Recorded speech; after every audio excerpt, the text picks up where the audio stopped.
Welcome back to the channel. This is Trendy Storm and you are watching second and final part of What If Evil Naruto Fall in Love with Ino.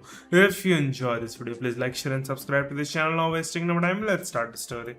To address the issue, she called Anbu and their leader. They left the room. After bowing, she took safety precautions in case they managed to get past the Anbu team. She made her announcement at the top of the mansion with Shizune by her side. Everyone paid close attention and prepared for the possibility that these renegade ninjas would arrive.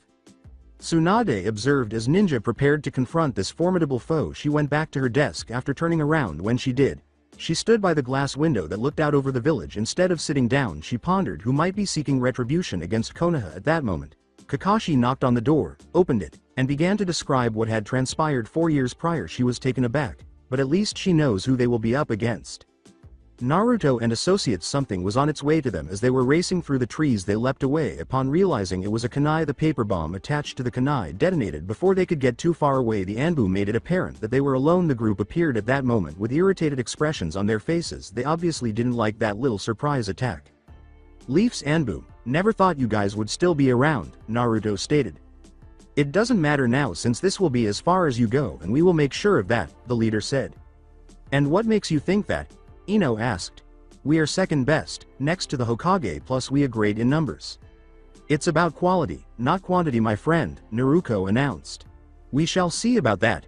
As they charged at them, Naruto took a quick headcount and saw that each of them can take on 2 except one. He made it clear to leave the leader to him. With that they jumped at them. Each person got their 2 opponents and went separate ways. The leader commended Naruto for splitting them up, but followed with the quantity speech. Naruto reminded him of what his sister told him and charged.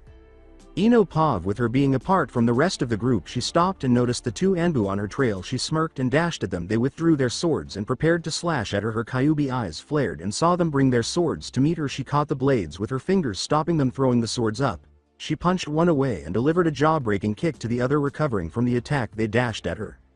She met them halfway, jumping over them. One swiftly ran through hand signals. After spotting her in midair, a fireball was seen heading straight for Ino. With her having very limited time to move, she screamed, diverting its track. As soon as she landed, she slashed the one who attacked her. She turned to the other one with a wicked smile. Before he realized it, her hand was through him. He fell lifelessly as she took her hand out.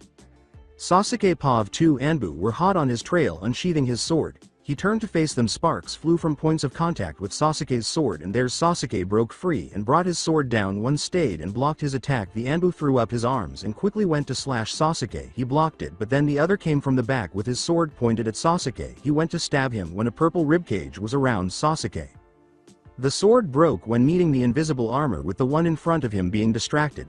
He punched him away. The 2 charged at them and Sasuke formed the upper half of its skeleton. Sasuke quickly announced it being his Susanoo. The Susanoo punched the 2 away. Before Sasuke himself delivered the final blow, he jumped up, leaving the Susanoo for a brief moment before black flames headed towards the 2, killing them. Naruto Pav, although she wished for more opponents, she had to settle with this. She easily dodged their attacks as they gave chase. She quickly turned around and dashed towards them. She kicked the first one and followed up with an uppercut to the other. With the first one recovering from her attack, he started his counterattack from behind with his unsheathed sword. He dashed at her. It wasn't long before he got tangled in something. When he looked, it was Tails. With that one immobilized, she turned her focus to the one charging at her. He showed no fear in taking her head on. But soon that will change. He brought his sword down to meet her, but he sees her using his partner as a puppet. She made him toss his sword by using her tails to control his movements. He dodged it but sees her above him with a Rasengan in her hand. She vanished as he was propelled to the ground and delivered the final blow to the other.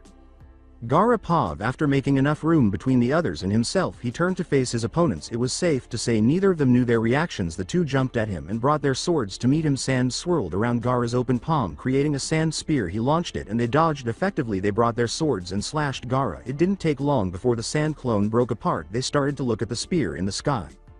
When they looked, sand was already holding them tightly as the sand covered their entire body. Gaara raised them to his level. The sand slowly started to squeeze and push against them. Gaara released the hold and called back the sand once it became too tight. As a consolation, Gaara struck their lifeless bodies with his Shukaku tail lashing behind him. They flew until no one could see them. Temari's perspective as she dashed through the trees. The Anbu flicked a couple kunai and shuriken at her with haste. She called forth her fan and blew them away. They stepped aside when they noticed the approaching projectiles. Temari listened and waited for the Anbu. She grinned, whirled around, kicked one in the stomach, and blew the other up with her fan. She kicked him in the head and punched the grounded one in the chest. Then she sent him flying through a few trees with her fan. When she saw the other coming down, She looked up and changed his course. To follow him, she hurled a set of kunai with shuriken and paper bombs. In an instant the projectiles accelerated. When she swung her fan, it descended into the forest's depths, where there was a period of silence before explosions broke out all over the place. The sound of fire devouring trees made her grin. Konkuro's perspective, he prepared Crow. While he separated them from their team, they sped up and brought their swords to meet him. Instead of waiting for him to charge, he had a kunai in each hand. When they looked, pushing them both away, he attached his chakra stings to Crow. He launched a kunai at the two Anbu using Crow while they were still recuperating from Konkuro's push. When they turned to look behind them, the Anbu had fallen backwards, avoiding them. Crow grabbed one before they realized one puppet would eventually be held in place by another. Specifically, this one had a feminine appearance. They dropped their sword as the hold tightened on them. He pushed his puppets up and released them. He leapt up, slashed, and stabbed them with their own swords before they could retaliate. Konkuro emerged victorious as they all collapsed back to the ground. Naruto's point of view. Naruto was standing in front of the Anbu leader. They both drew their swords and charged at one another. They met with their swords and deflected each other's blows, breaking the hold. Naruto attacked him while searching for a gap the leader would counter with every slash of his sword. Before long, the leader proceeded to cut Naruto's side. Before long, he was scattered in a cloud. The leader heard something above him and turned to look for him. Naruto fell to the ground as he leapt to the side. The leader was caught off guard when Naruto emerged from the cloud holding a Rasengan. He was blasted away when the jutsu made contact with him. He soon got back up and began charging at Naruto again. As Naruto sheathed his sword, he grasped it with both hands. The leader accelerated until his attention was drawn to something. Naruto got to his feet and his 9 tails were visible. The leader attempted to avoid the tails, but they swung after him. He moved in various directions, approaching Naruto more and more. Naruto slashed his chest and sent a shockwave of wind in his direction. As soon as he was within arm's length after being bounced back, he ended up in Naruto's tail. He was swiftly drawn to Naruto, who brandished his sword. Naruto returned his sword, cutting his body cleanly in half.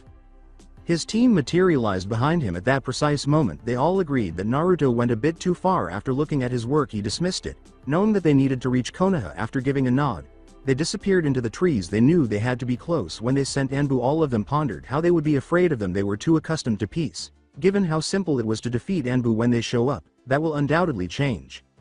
They were even more eager to visit Konoha after their encounter with the Anbu. They all had smiles on their faces because they were aware that they were getting closer to their destination every second. They couldn't stop wondering what people would say when they arrived. It is unlikely that they will be able to stop them to the point of death. They were renegade ninja, after all, and they knew the majority of the secrets of their village.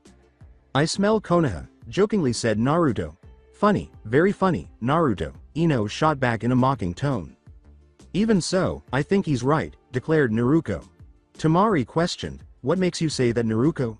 She simply stopped, which made the others pause and stare at her curiously. She nodded forward with a smile. They grinned as they slowly turned to look behind them. The gate of the village stood directly before them. They had finally returned after all this time, but not in a cordial manner. How eagerly they anticipated this day. They gave each other nods and disappeared. They were back in Konoha, in the shadows. The village was as desolate as it had been before they left. It appears that they had a few too many days of peace when Naruto intervened. They were about to make a spectacular entrance. They saw no one walking when he gestured toward the streets. Curiosity caused Naruto to disappear into another enclosed area and then reappear. He informed them that there were more people in that area, but they vanished. They all had the same thought as soon as they saw Sakura. "Hey Sakura." "Huh, oh hey Sasuke. It's been a long time." "Yeah, it has. What are you doing back?" "It wasn't working out being alone out there. I came back to see if Old Man Third would accept me back." She appeared depressed right now. "He died, Sasuke." "So who's the Hokage?" "We have a woman now. Her name is Lady Tsunade. We can see her now, if you want." "Yes, because we had a hard time getting through the gate."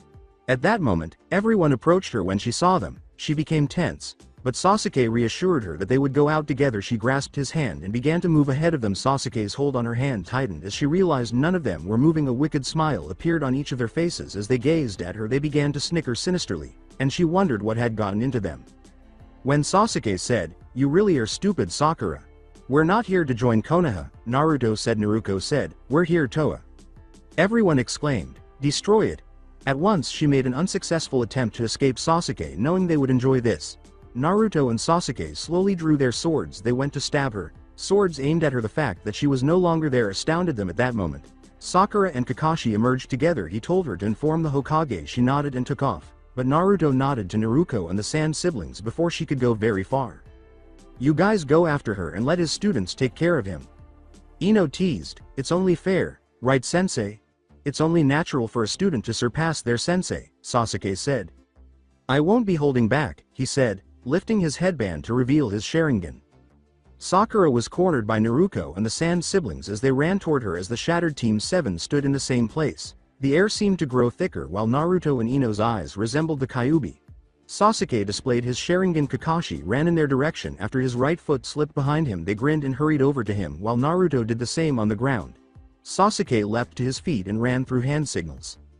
Kakashi was hit by a fireball, but he retreated. Naruto's mouth released a strong gust of wind. It changed its trajectory in addition to blending with Sasuke's attack. By the time it reached Kakashi, the much larger fireball roared. He swiftly ran through hand signals, created a bigger fireball that cancelled Sasuke's, and proceeded in their direction. The fireball was cancelled when a wall of water materialized in front of them. Kakashi gave them a perplexed look. Ino declared, "I discovered that I am a water-natured sensei, isn't that fantastic?" With that, he realized that if she was present, using fire would not be effective in that instance. He spread his feet apart and held his left hand down. Sasuke warned Naruto by calling his name. He took it and made a slightly bigger Rasengan than usual as Kakashi got ready to charge at them. Lightning burst from his hand while Kakashi charged with a Chidori. Naruto leapt at his sensei with the Rasengan. The two attacks collided and then burst into flames.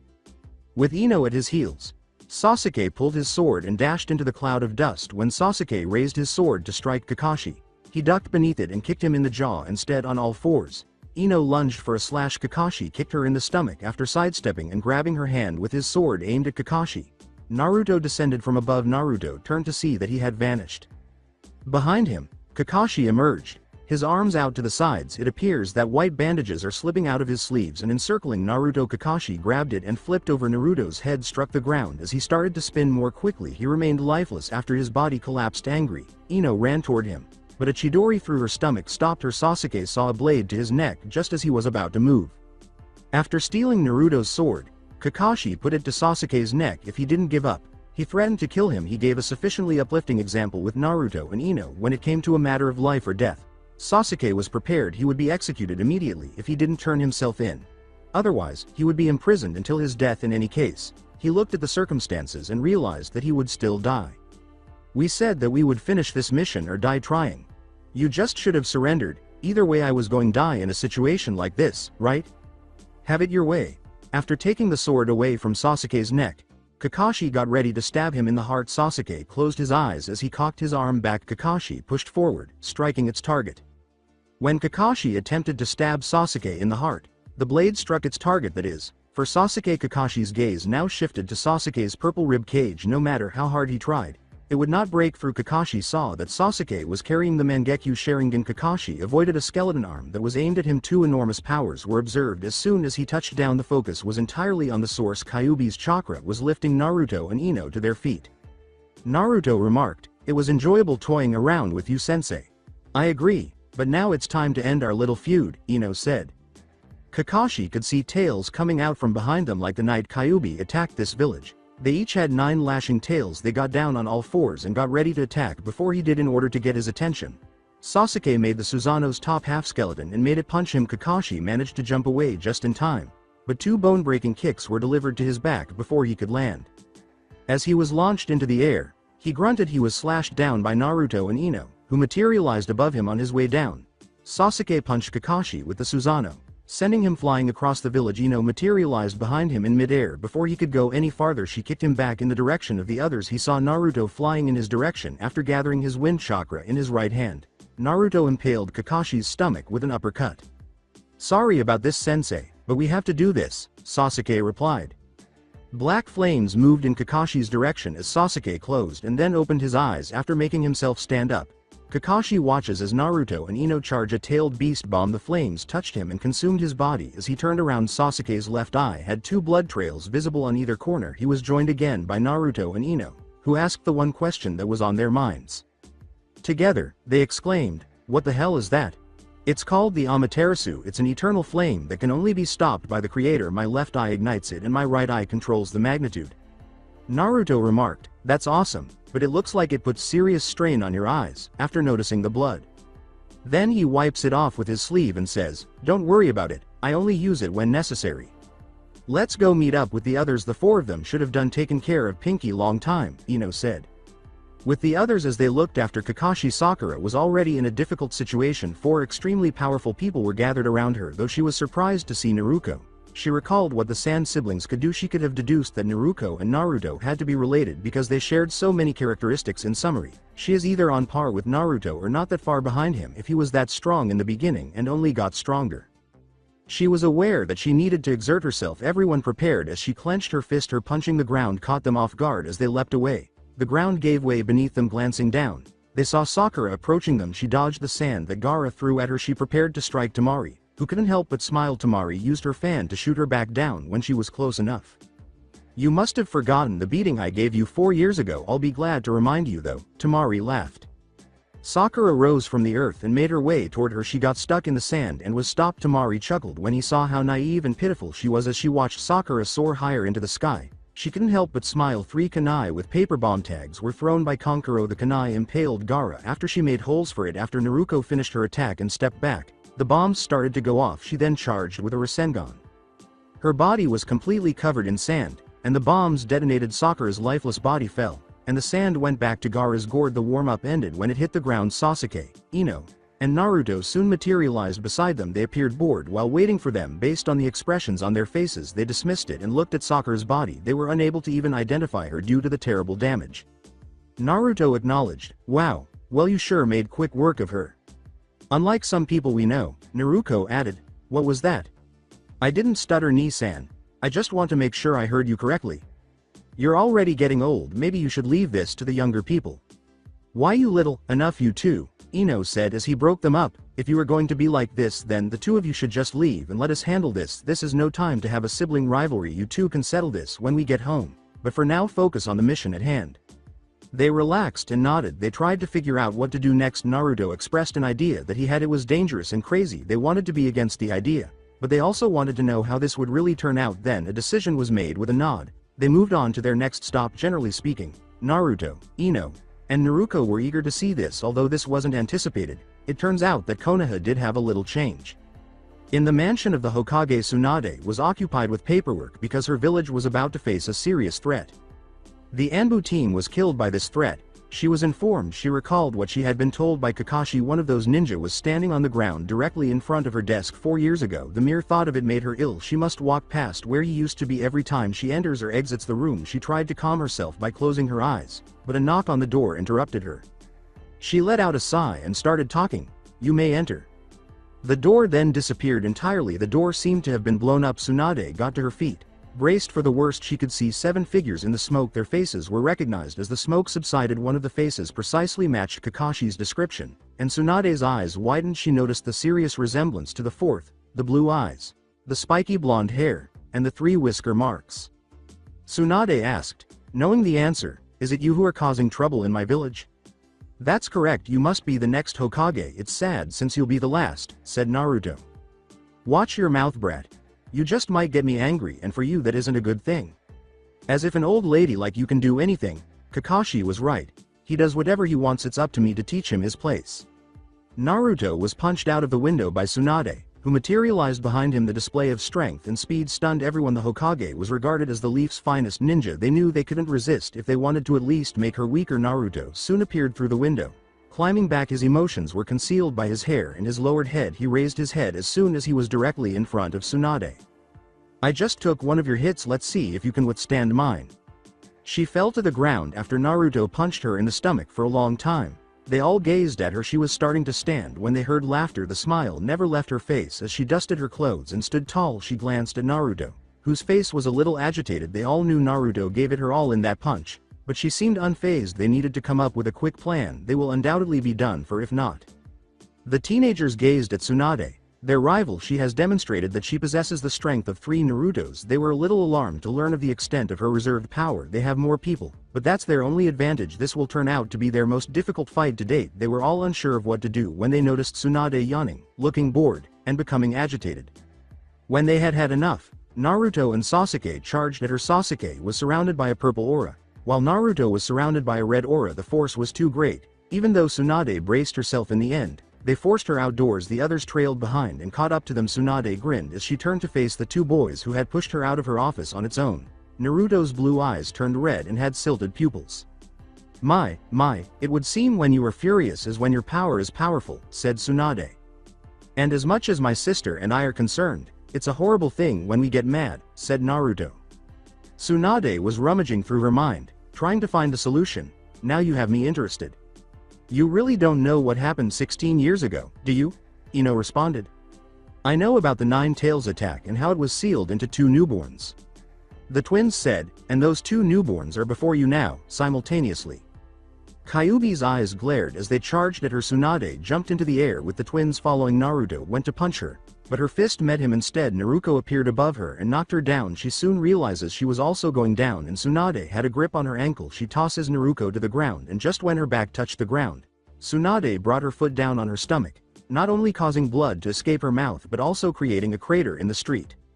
Seeing the blood escape her mouth and how lifeless her body was, Gaara created his sand spear and launched it. Tsunade caught it without looking and Gaara smirked to himself. The spear broke down as sand started climbing up her arm, down her body, and up to her neck. Gaara's gourd formed a coffin and sand poured out. She was lifted into the air and just when Gaara was about to deliver the final blow she broke free, stunning everyone.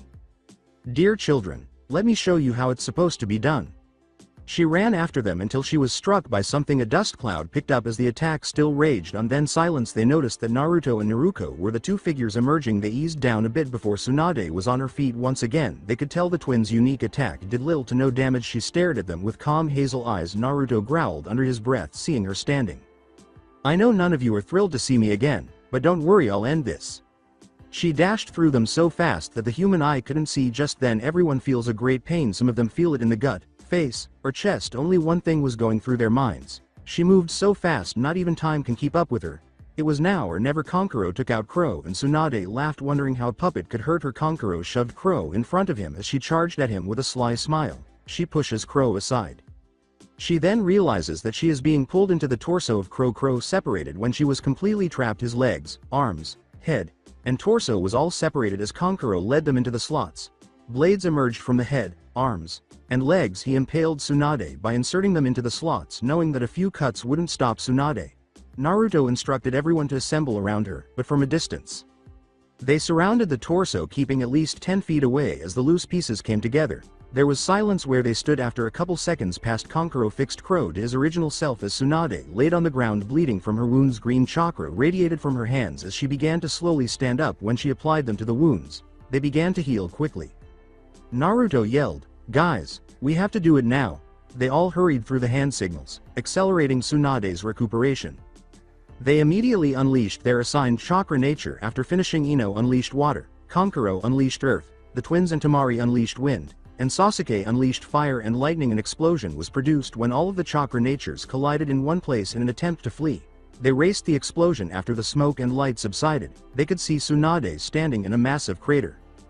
Temari's eyes widened and she swiftly moved her fan aside, but the force was too great. She crashed into multiple homes. After skidding across the streets, everybody looked to see where Temari went. Before long, they noticed Tsunade standing in front of her. They knew they wouldn't arrive in time because they were so far apart. The twins simply nodded to one another before vanishing.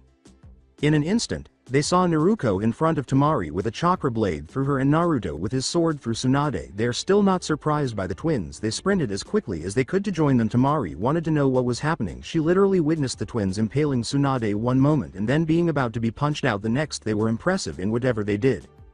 Tsunade inquired, "How did you two get here so fast?" "You can thank our father," said the twins. "His flying thunder god jutsu was passed down to us." Tsunade recalls seeing them descend with that super jutsu that had them wrapped in a blue funnel. But when did they? She queries for a brief moment. She felt their hands touching her. Of course. At that very moment they marked me. Now they can be at my side in a blink of an eye. Wait, that's it. Watching as blood stained her clothing once more, Naruto and Naruko withdrew their blades. She swiftly pulled out a kunai and slashed at both twins when Tsunade flicked it in the direction of their approaching friends. They both ducked. The kunai was deflected when they vanished and then reappeared in front of them as they did the same with their friends. Tsunade's eyes widened, then Temari's voice could be heard behind Tsunade. "Oh yeah, Naruto left out the part that he and Naruko marked us and themselves. In short, they can be anywhere." At this realization, Tsunade snarled until she felt two fists strike her abdomen. She was punched by Naruto and Ino to begin their counterattack. Gaara and Naruto used the Kyuubi nail technique for their Shukaku hand. She fell into Crow's powerful grip thanks to Kankuro and Temari. Ichidori came to life inside Sasuke's hand. As he gazed at her, he heard the crackling lightning getting closer and louder. As he ran to her, the jutsu was bound to pass through her eventually. As he withdrew his hand, Sasuke declared, "I have to commend you for attempting to dodge or divert its path, but it was still for nothing." They saw Tsunade's lifeless body fall to the ground after Kankuro released her to make sure she didn't get up again. They reconnected and waited for a while before leaving. They left with the knowledge that Konoha would soon be destroyed. Things would be simpler now that the Hokage had been defeated. Then Ino collapses to the floor, her eyes dying until they shut after catching her. Naruto looks for any indication that she is still alive. He knows she is dying and says, "No Ino, don't leave me," but he has no feelings. Ino. Temari fell next, followed by Kankuro. Naruto then observes that they both had large gashes on their backs. She falls before she can tell the others as Naruto tends to Ino. Gaara caught her and cared for her. Naruto spins around, sensing the disappearance of another Jinchuriki. Then he witnesses Naruto struggling to keep her eyes open. Her eyes began to water, creating the appearance of the ocean. Gaara was frightened with every blink she made. "Gee Gaara, it's Tsunade who's doing this s stop her for me." Her head struck Gaara's arm as her eyes gradually closed. At that moment, Naruto approached Gaara and put Ino down, and he followed suit. Naruto turned to face his sister and girlfriend, the two women who had permanently altered his life. Gaara examined the corpses of his siblings and Naruto, the two individuals he held in the highest regard. Although they both firmly closed their eyes, a tear still managed to fall down their cheeks. Streams soon began to flow, followed by the sounds of sobbing. Tsunade's voice said, "So tell me something, do you hate me?" That's when the sobbing sound stopped. Gaara's tears turned to sand, while Naruto's vanished. They got to their feet, closed their eyes, and slowly turned to face Tsunade. Naruto had the Kyuubi and Gaara had the Shukaku. When they opened them, Tsunade and Sasuke sensed that their power was increasing to that of a tailed beast from their Jinchuriki. The Kyuubi and Shukaku tails appeared. Naruto's skin turned red-orange, and his teeth sharpened into blades. His hands became paws, and his ears and nails grew out. His clothes seemed to melt into the fur, and he dropped to his hands and knees. Sand gathered on Gaara's face and swirled wildly around him as the Shukaku tail grew slightly larger. It soon covered his entire body. They opened their eyes again to see Kyuubi and Shukaku, both human-sized, standing before them. In the Kyuubi's voice, Naruto said, "For my sister and Ino." Gaara echoed the Shukaku's words, "For my siblings." They all yelled, "I will destroy you," together. As he tapped into the curse mark, Sasuke grinned. His skin turned gray, his hair grew longer, and wings that resembled hands emerged from his back. The white in his eye turned to a dark gray as his eyes opened to reveal his Sharingan. Two angry Jinchuriki and one of Orochimaru's students were now confronting Tsunade with his power. In the end, she regretted every choice she made. The damage was already done. She had no choice but to see how long she could endure. The three ran at her as Naruto let out a low, devilish growl. Tsunade assumed her fighting stance in anticipation of the bloodiest conflict to date. Two Jinchuriki and an entirely different Sasuke were currently gazing into Tsunade's face. The three of them were extremely powerful, possibly unattainable. Behind them lay the bodies of their friends. Slowly, they started to follow. 1 foot behind them, Tsunade was unsure of how to interpret the current circumstance. She was now up against three formidable opponents. If she lasted only 5 minutes, she would be the happiest person alive. The three abruptly disappeared in front of her. Something struck her back with tremendous force. It was difficult for her to look back. When she did, she noticed Gaara standing behind her, his arm growing back to its normal length. As she attempted to stand, her body trembled violently. Blood spattered the floor in front of her. While she was kneeling, she noticed that her stomach had 3 claw marks. Then she was kicked into the air and a sword went through her side. "I say we toy with her a little, Naruto," Gaara said. "You read my mind. Let's get this over with. We still have to save the others." Both Jinchuriki nodded and jumped after Tsunade. Time seemed to slow down. While she was in midair, she was aware that they would arrive soon. She started thinking about her past. Despite her current circumstances, she smiled and closed her eyes. She was aware that these 3 teenage boys would kill her. They all 3 materialized above her and kicked her in the lower body. She fell like a stone and hit the floor hard. Naruto declared, "Here lays the great Tsunade. And here Orochimaru was telling me to be very careful around her. That look on her face is priceless," Gaara declared. "That is true, my demon bro." They then witnessed her hands reaching for the wounds she could reach while emitting what appeared to be green chakra. They observed as it sealed the gaps. It must be some kind of healing jutsu. They decided. She attempted to get to her feet, but her body refused. She could only see them looking down at her in the crater from above. She closed her eyes and waited for the inevitable as she saw sand moving into the crater. She sees the sand underneath her and feels as though she is being lifted. It grabbed hold of her hands and feet and shifted until she was facing Naruto. Vertically red chakra flared in his right hand. Or paw in this case. He blasted Tsunade. After placing it on her now exposed stomach, she burst out of the back of the sand and flew, smashing into multiple homes. They saw her body shrink until it was no longer visible. When Naruto said, "Maybe I overdid it a little," he laughed. "No, it's perfect, but now I'm going wary of this fight," Gaara replied. "I'll agree with Gaara, it's time to officially end this." They gave a nod and disappeared. Pursuing Tsunade, she struggled to open her eyes because she was in such agony. She happened to be in close proximity to 4 bodies. She stumbled over to them. Quickly recognizing them, she began healing them. Since she still had enough chakra, she turned Naruto and Ino over so she could look at their fatal wounds. She covered the open wound in their backs with each of her hands, which radiated green chakra. After a few seconds, she notices that the wounds are beginning to heal more quickly than she as the skin appeared red, as though it had been burned, and steam emerged from the wound. Naruto and Ino awoke from their sleep when the wounds were fully closed. They carefully stood up as their eyes gradually opened. Then Tsunade appeared in front of them. Their gazes instantly shifted to the Kyuubi. "Easy, easy, I give up. Those 3 are too strong for me to take on." "That's Ni-san and Gaara for you," Ino pondered. "What happened to the others?" To which Tsunade replied, "I did the same thing to them." After giving each other a nod, Naruto and Ino moved to their sides. Temari was overturned by Naruto, and the wound was covered by the red chakra that her hand emitted. Kankuro's wounds healed and they gradually regained consciousness. After Ino did the same, they experienced the same stage as Ino and Naruto. At that moment, Sasuke, Gaara, and Naruto emerged. They were astounded to see them in those shapes, and they were even more astounded by the strength of those forms. Naruto declared, "All right, Tsunade, your time is officially over. We told you that you're the last Hokage, and now to finish it," Gaara said. "It's sad since you got beaten by 3 teenagers and you're a legendary Sannin and a Hokage," Sasuke laughed. "I agree, but wouldn't it be fitting if the people I injured do the job?" Everyone was up and alive. When they looked, they went back to normal because they were so relieved. Seeing Ino's sincere smile was the greatest thing in the world for Naruto. He was even happier when he saw Naruto. Gaara's eyes swelled when he saw his siblings, but he refrained from crying when he saw Naruto laugh a little between her smiles. Even though Sasuke didn't know many of them well, he still thought of them as family. Naruto and Ino received passionate kisses from their partners as they all joined in a group hug. Gaara and Naruto visited their siblings while Naruto unconsciously kissed Naruto on the cheek. Gaara gave them a hug as if he couldn't bear to part with them. She did tease him about it because she was shocked, but he didn't seem to mind despite their animosity. They all turned to thank Tsunade for what she had done. Temari, Kankuro, Ino, and Naruto approached her as they watched Temari blow her upward. Naruto and Ino developed chakra blades. Kankuro used Crow to hold Tsunade in place. The last blow was delivered by Naruto and Ino, who cut her in half. Tsunade's body was neatly sliced in half. When it was all over, following a moment of reverence for their deceased and new foe, knowing what to do next, they exchanged glances. Temari questioned, "So now there's only to destroy Konoha, right?" "Right you are," said Gaara. "I'm sure by now they're waiting for us all over the village," Kankuro replied. Naruto added, "Which completely explains why there were no interruptions." "I'm starting to worry about my dad," Ino told Naruto in a whisper. "Don't worry about him, Ino. We'll create such a scene he'll have many chances to escape," said Naruto.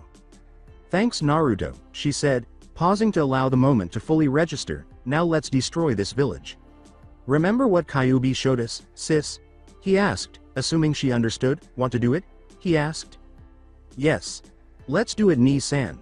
When they motioned it, the others moved away. The twins slammed their hands together on the ground. After going over hand signals, they all witnessed the appearance of a seal so big that it scaled and climbed houses. The others pondered the twins' actions and the object they were calling forth. The summoning appeared in a plume of smoke. The beast announced its presence with a few low, devilish growls. As the past was being played in front of them, all of the Konoha ninjas suddenly emerged. They were terrified and horrified to see the 9-tailed demon fox. These 2 blondes shocked the Sand siblings, Ino and Sasuke.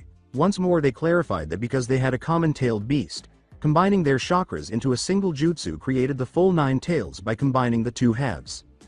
To keep the majority of them occupied, they left Kyuubi. They noticed someone approaching them after they had moved away from the disturbance. When they realized it was Inoichi, they relaxed. Ino sprinted and leapt into her dad's embrace. She hasn't seen him in over 4 years. Inoichi noticed how much his princess had grown when they broke the embrace. Then he turned to face Naruto and gave him a firm handshake. He expressed gratitude to Naruto for looking after Ino on his behalf. "It was truly my pleasure," Naruto remarked. Inoichi said, "You and Naruto took it to the extremes, summoning Kyuubi." For a brief moment, Naruto joked, "Yeah well, going overboard is kind of our thing. Time to take you to our village and we'll see you when we come back. Goodbye everyone, see you later Ino, yeah dad." After disappearing with Inoichi, Naruto came back by himself. Konoha is much bigger than Suna. Kyuubi is taking care of his part now. Let's do our part, one person per area. It's the only way to do this quickly, let's go. Everyone dispersed, each claiming a specific location. Fire and muffled cries were heard as explosions dominated Konohagara's feelings about destroying the place where he saw a monster and a tool were now understood by Naruto and Naruko. She had the painful memories because of Kyuubi, but Naruto felt it more than his beloved sister. The greatest feeling in the world was being stronger than a whole village. On top of the front gate, Naruko and Naruto met standing side by side. They gazed straight at the faces of the stones. You can already infer what they intend to do at this point. "So Nii-san, how are we going to do this? I want to destroy it, but not Dad's own. I know how you feel. If there was only a way we could break it off or something." "Maybe there is, but we need Kyuubi's help. Only he can break thick rocks like that." But now the question, Issa, together, they asked, when will he stop having fun? They grinned visibly as they watched their beast leap and spin around. Naruko put her head on her brother's right shoulder. As they sat down they let out yawns as boredom set in. They became agitated and called his name after walking to their location. Kyuubi listened to their request. He approached the Hokage monument and used his tails to cling to Minato's stone face. It broke off after the grip became increasingly tight. Their tails came out as they sealed it away. Their bodies emitted red and blue chakra orbs. They had an open mouth and arched tails. They swallowed and consumed it after the chakra congealed in one spot and shrank until it nearly knocked them off the gate. When they opened them, smoke poured from their mouths and their bodies exploded before the monument was destroyed. A red ball was hurled from their mouths and mixed with others. One-tailed beast bomb was fired by the twins and combined with another. A red semicircle came to life as soon as it struck. When it subsided, the Hokage monument was only a massive crater. The twins were about to deal with the ninja and people who were attempting to flee when they heard a roaring sound. The entrance was blocked by sand. When they looked down, a few ninja leapt to the walls, but Temari blew them down. They were instantly killed as they descended to earth. Gaara landed beside Naruto, Temari beside him, and Sasuke beside Naruto. Ino killed everyone who stood in her way as she ran towards them on all fours down below with Crow's help. Kankuro completed the remaining tasks. They both touched down beside Sasuke. All of them gazed down in disgust at the fallen Konoha and its 3.5 members.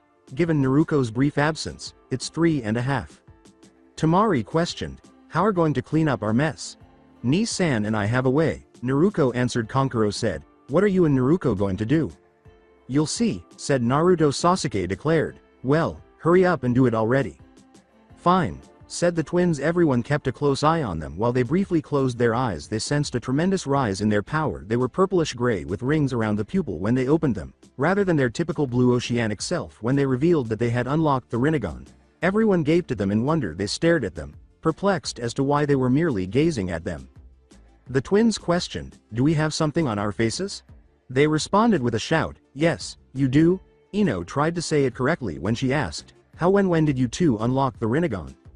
"It was back when Naruko and I were sparring alone. We pushed our bodies to the limit and I just felt myself getting stronger. The next thing I realize is that I can see that a kunai was heading for me from behind. Deciding to worry later, I dodged it. That's when Naruko told me to watch out. I looked at her and saw her eyes, and later we had the same expression. That's when I realized we unlocked it." Naruko and Naruto leapt, leaving them there. "We can tell you the details later, but for now we have to clean our mess also. You might not want to stand there," they said. The twins stood back to back, and they watched from a safer distance. They threw their arms out in front of them and yelled, "Almighty push." At first, all they could see was a cloud of dust, but it began to move. Then they saw a smooth clearing, a cloud of moving dust, and the destroyed village. The gate and walls were destroyed, and every building was destroyed. Rubble was the only thing lying now. They grinned and appreciated their work. After exchanging glances, they disappeared, leaving the dead ninja and fallen Konoha behind. They seemed comfortable in their village. They soon discovered that Naruto and Naruko were not present. They showed up before they could worry too much. They felt a wave of relief upon seeing their faces. Since they still needed to give their village a name, they decided to drop it and proceeded to the front gate. They finally came up with the name Kyukaku. After what seemed like an eternity, they went inside their home to end the day because they adored the name. At night, to get a drink of water, Temari went into the kitchen. She then proceeded to the roof. When Sasuke showed up, she was a little taken aback. He was startled when she approached him and made her presence known. She accepted his invitation to join. They were staring into the night's darkness with their arms resting on the railing. Temari wanted to ask the question she had been putting off for a while, but she was reluctant. "Temari, could I ask you a question?" "Sure, Sasuke." Has living with Gaara been stressful? So stressful that I can't even put to words. Ever since he met Naruto, he's calmer. Sasuke turned his head in sadness. He seems like he always has that effect on people. What's wrong? It's just that he can bond with others so quickly, and no matter what I do I just can't. Just like Gaara, Naruto understands pain. Physically and mentally he knows how to make the best out of the little love others show to him. Speaking about that, Ino was his main influence, just like how Naruto is Gaara's main influence. So would you be my main influence? What did you just say? Would you be my main influence? Sasuke, as much as I want to, ICA?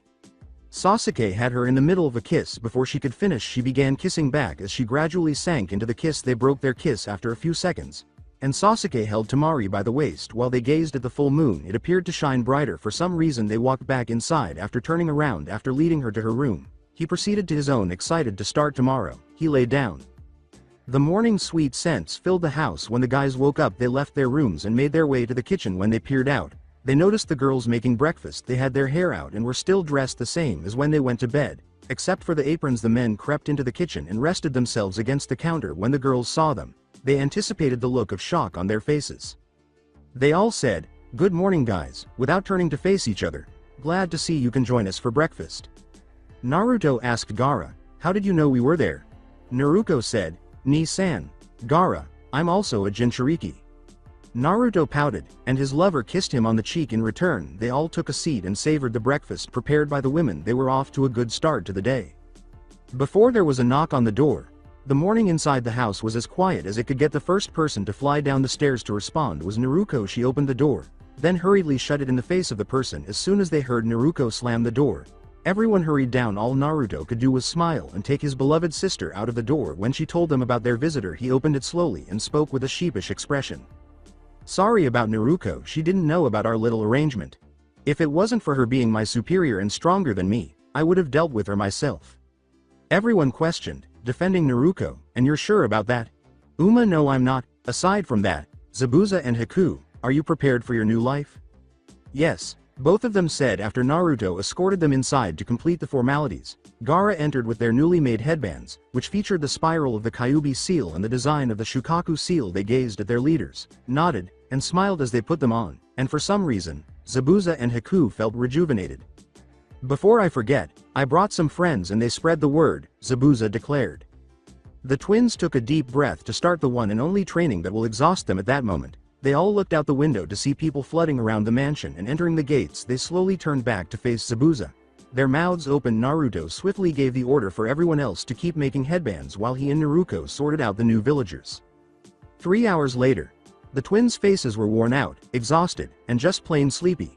They would have been asleep if it weren't for Kyuubi's yelling in their heads. The twins felt as though it would never end as one person after another entered through the door, their bodies under stress, their hands hurting, and their heads throbbing. The door opened, and they only opened one eye to see the final person in front of them. "I hope this is not offensive, but are you the last person?" The twins yawned and asked. "That I am." Naruto stretched and yawned again before continuing, saying, "So we just need your name, your former village, and your reason for coming here." "My name is Tu," said the girl before the last two. No Uzumaki, who was dressed in black pants, a red short-sleeved shirt, and bandages around her lower arms. She paused, trying to make sure it came out right, her yellowish eyes staring at them without ever losing contact, and her black hair covering most of her forehead. "My hometown is a megacure. I came because my village sent me out because they believed I was growing too strong for my own good. I heard about this village while searching for a place to stay." She got straight to the point, swiftly and understandable, Naruto thought. Naruto thought, "I believe that's the most expeditious explanation I've heard all day."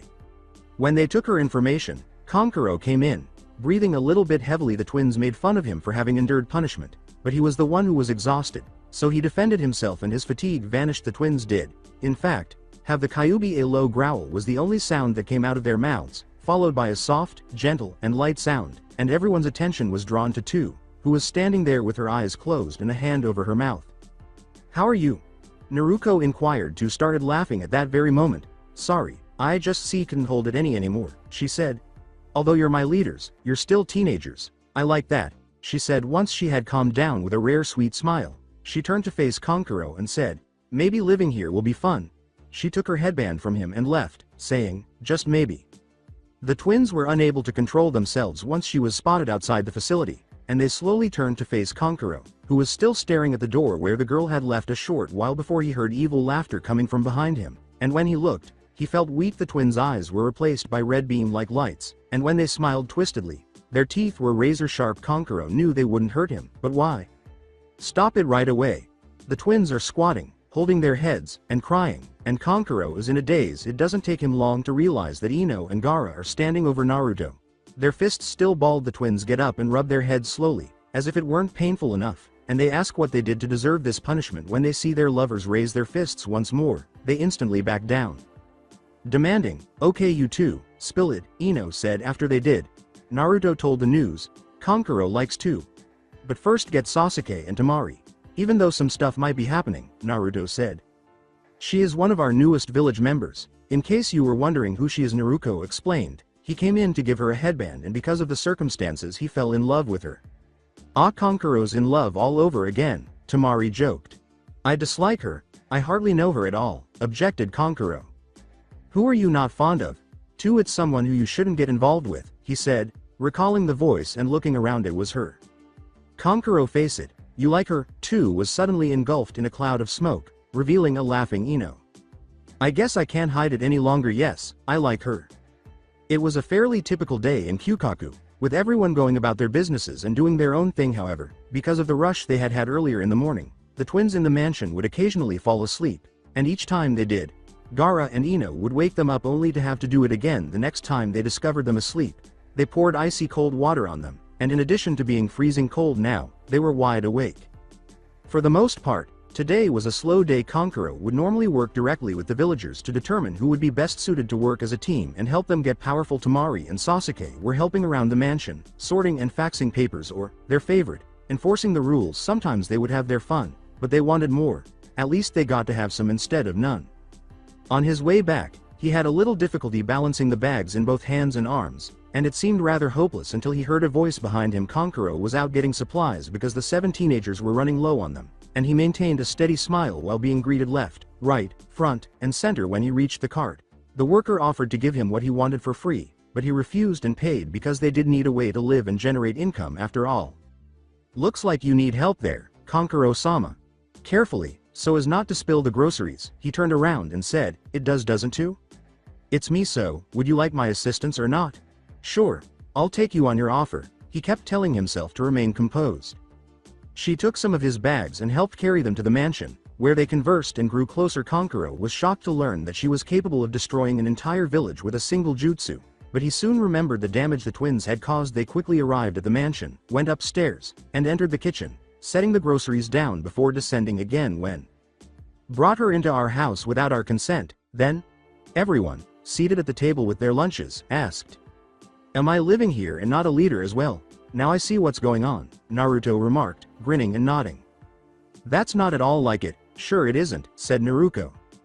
Subconsciously, he put his hands on her shoulders and led her out the door, thanking her for her assistance before continuing the argument. Before they could return to work, the twins had to do something, so they went up to the roof and looked out over the village they had built and led. They closed their eyes, took a deep breath, and watched as a cool breeze caused Naruto's long ponytails to move in a wave motion. They were full of pride, and it wasn't a secret. In a different region of the country, 10 people stood in a meeting, discussing their plan of action since they had heard about the new village and the great treasure that was waiting for them. They also knew that if they succeeded, they would be even more feared than they already were, so they made the decision to attack. They carefully planned their strategy after learning about their reputation and realizing that their enemies were strong and that attacking as a group was the best course of action. "Are you positive that this will work?" "I have no doubts about this plan." "I shall agree as well. I also have puppets to assist us. With my destructive power, they wouldn't stand a chance." "Then it's settled. We'll take charge 3 days from now." At night in Kyukaku, since he hadn't seen his daughter in a while, they invited Inoichi to dinner. Ino knew her father missed her, but not in this way, and he was making every effort to be near her, even when it was just her and Naruto. At that point, Ino began to question whether this was a stalker in her father's place. She fled to the roof to avoid the crowds, and after 5 minutes, she felt 2 arms encircle her waist. All she could do was nestle in the embrace. "Are you not going to return inside? This place is chilly," Naruto remarked. "Sure, but not right now. Although I adore my dad, he has been growing overly attached to me lately. I understand that he misses me, but isn't he more sensible? Allow me to pose this query to you. Ino, wouldn't you be doing the same thing your dad is doing if I had been gone for 4 years and we only had a minute to see each other again? Now that we have the chance to see each other whenever we want." With a sigh, she closed her eyes and responded, "Yes, I would, but much worse." Before Naruto turned her around, they exchanged a few light laughs. "I believe that." They kissed each other and went back to everyone. Naruto whispered something in Ino's ear, and she finally agreed she would do almost anything to get that close to Naruto, and the agreement was that she would receive a treatment from him if she allowed Inoichi to release what he had been holding for 4 years. She wasn't sure what kind of treatment he meant, but she was looking forward to it. She sat on the couch, and almost immediately Inoichi sat down next to her. He struck up a conversation again, and Ino laughed and joked with the one person she hadn't seen in a long time. Time passed quickly, and before Inoichi left, he took one last look at his daughter, who gave him a warm smile and waved goodbye. He closed the door, and Ino couldn't believe how much they had to talk about. It must have been one of the best days of her life. Ino crept into Naruto's room late at night and crawled into his bed, crawling under the covers. Before she could even get her legs into the bed, she looked down and saw her lover's face, kissing him passionately and starting to moan a little, which would have continued and gotten louder if the same sound hadn't come from the room next to theirs, and they knew all too well who that was and what might happen. Night came and went, and then light returned, shining through the windows of every house and building. When the light touched Ino's drowsy eyes, she groaned and slowly opened them, wanting to sleep the entire day away. Just like everyone else, she closed her eyes, waiting to fall back asleep, but an arm drew her closer, and she gladly moved into the embrace, finding comfort, before turning to face her lover. She was shocked to see that Naruto was still asleep. She put her head back on the pillow and caressed his cheek. Naruto breathed lightly and then smiled, moving his head closer to her until it was directly under her chin. She smiled and put her arms around her partner. He slowly woke up and was in Ino's arms. He raised his head and looked at her. "Morning, beautiful," said Naruto. She teasingly said, "Morning, sleeping beauty." He kissed her and smiled slightly. "All right, you got me with that one. Is anybody else up? I'm not sure. You kept drawing me in closer while you slept, so I never left the room. Is it my fault? I guess not." Before getting out of bed, he gave her a quick final kiss, stretched, rubbed his eyes, and went into the bathroom. Ino lay in bed, still too lazy to get out, trying to fight off the sleep that was beginning to creep back on her, but failing and falling back asleep. Naruto returned to the room to find her sound asleep, smirking, getting dressed, and leaving the room to let her sleep. As Naruto arrived, he joined the conversation between Naruto, Temari, and Sasuke in the living room. Naruto's head landed on her brother's shoulder, and she acknowledged that she was still sleepy. A door opened and closed, and they all turned to see Gaara heading to the couch. He sat next to Naruto and thanked him for what he had done, saying it was the second best thing that had ever happened to him. 1 hour later. "Are you implying that there is a group that seeks to acquire every tailed beast?" the twins inquired. "Yes, Lord Naruto and Lady Naruto commented too. So most likely that means if they heard of this village they'll come here," said Naruto. "With the fact that there's 2 tailed beasts here, they'll attack as a group," Naruto said. "Again, what was their name?" Naruto inquired. "The Akatsuki," Tu said once more. "So, at last, they're going to try to get something? Finally, I can get back at my brother," Sasuke declared as he entered the room. He clarified the situation by recounting how his brother Itachi killed the entire Uchiha clan in a single night and then abandoned him, vowing to exact revenge no matter what. After hearing this, it was already decided who Sasuke would fight. When they arrived, Naruto summoned the others and described the situation they would be in. They had no idea when they would arrive, but they had to be ready and, as the leaders, ensure that no one was killed. They thanked Tu for the information, and she bowed before leaving. The twins were thinking about how to deal with this threat. They had a crazy but brilliant idea. They closed their eyes, and everyone felt their power rising. When the twins opened them, the Rinnegan appeared. Everyone asked what they were doing, obviously perplexed by this development. Realizing that a direct response would not work, they explained their actions. "We're attempting to determine how long we can keep it. It will take time because we're still getting used to it. The Akatsuki would have something else to watch out for if we could get used to it naturally." They left to let the twins work in peace. Knowing that they needed to try to get used to their new eyes, the twins found that doing paperwork like this was a little easier, which may have something to do with the connection the Rinnegan gives them. But either way, they were glad they had it because they finished earlier than they had anticipated, and they lied back in their chairs and relaxed a little. In addition to the power, they were glad they unlocked it. A few minutes later, Ino and Gaara entered with a fresh stack, and Naruto opened one of his eyes to see them. Naruto, who was still a little perplexed about the Rinnegan and its connection, greeted them with closed eyes. Ino and Gaara placed the new stack and took the finished set without saying anything, and when they left, the twins gave each other a high five and laughed heartily before returning to their work. In the afternoon, Kankuro was sitting on a tree branch in the training grounds. When he closed his eyes to allow his mind to clear, he began to wonder what he should do because, aside from the Akatsuki's move, he had personal matters to attend to. Almost every time he closed his eyes, a picture of a girl would appear in his mind, the most recent of which was of her smiling face in the sun when she offered to assist him. He had never been that close to her since they first met, but even after fighting he could still feel her skin, which was soft to the touch but had incredible power. He remembered the smirk she had throughout training, which he couldn't explain but which made him feel good. She was always there for him when he needed help, and he was actually training with her right after the meeting with Naruto. "Are you still present?" "Yes, I am." He almost collapsed at the shock, but when he looked down, he saw two standing beneath the branch Kankuro was on. "I'm not being nosy, but why?" He landed in front of her after jumping down and said, "Just trying to clear my mind." "You can go anywhere to clear your mind. Let's just say it works better for me when I'm in trees. Whatever suits you best, then do it." She turns to the wooden stem of the tree and puts her hand on it, laughing a little before continuing, "Isn't it amazing that that one thing that could make us feel a lot better could be standing right in front of you?" "Yeah, you're right." He is now gazing at her in a dreamlike manner. She turned back to Kankuro and said, "From now on, we'll see if we can find a common thing." She then took his hand and said, "Together." Kankuro blushed and looked at their hands, saying, "Why yeah, maybe. What's wrong? You can take on deadly missions without hesitation, but when a girl holds your hand, you start crying?" She made a joke. "Should I inform her right away? We've bonded so well, but perhaps it's still too early, so I'll..." "Are you okay, Kankuro-sama? Are you daydreaming? May I ask you a question, too?" "Sure, you mentioned that we might discover something in common that would bring us joy. When do you think that will happen?" "I don't know, but I hope it's soon. The thing is, we are so close, yet so far from that thing." "What do you propose?" "Too, the thing that make me happy is seeing you." He continued to explain what he meant, and as she listened, she realized that he felt the same way about him as she did, which explained why she was always happier around him when he was done. She avoided making eye contact and looked at the ground. A few seconds later, she felt a hand on her cheek, which caused her head to rise gradually. She noticed that the face that was invading her personal space was a little too close for comfort. A few seconds felt like a few hours before they made contact, and the kiss was as intense as their feelings for one another, so intense that they had to stop just to breathe. They stared into each other's eyes in complete silence as they slowly developed into the situation and moved their heads in. Kankuro soon felt her hands around his neck, and the last thing he saw was her preparing for what was about to happen. Kankuro held her in his arms for a little while longer without saying anything, and then he heard Tu say something, but he didn't hear it the first time. She said it a little louder, and he smiled, and he quickly said the one thing he wanted to say to her. "I love you too." They walked hand in hand back to the village, and he walked her to the mansion just to show the others what had happened. It was nearly empty when they arrived at the mansion, and he was about to give up when he heard voices and led her to the roof, where they saw everyone looking out over the village. It was only then that Kankuro and Tu realized that each had their own public display of affection, with Ino clinging to Naruto's arm, Naruko tying her fingers together with Gaara's, and Temari resting her head on Sasuke's shoulder.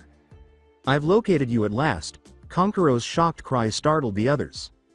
They turned around with a little jump, and when Kankuro pointed out that he had scared them, they said they were startled in a scary way. He simply dismissed it and went on with his story, but before he could even acknowledge Tu, they noticed the small details, like the fact that Tu had her hand around Kankuro's arm and was blushing slightly. "Well, look who's grown up," the twins remarked. "What is the intended meaning of that?" Kankuro inquired. Gaara said, "That you're a newbie," Ino inserted. "You still have a long journey ahead. While these two pairs are veterans, I am kind of in the same boat as you," Temari said. As Sasuke said, "Just know you're not alone anymore." They then turned back to the village, where Kankuro focused on his new girlfriend, who now realized that dating him would be hard. Kankuro and Tu went inside, leaving the other three pairs outside, and as soon as he left, the others burst out laughing. It was hilarious how he boasted about getting a girlfriend, forgetting how long the others had been dating. They are actually the children, and Naruto and Ino are the parents.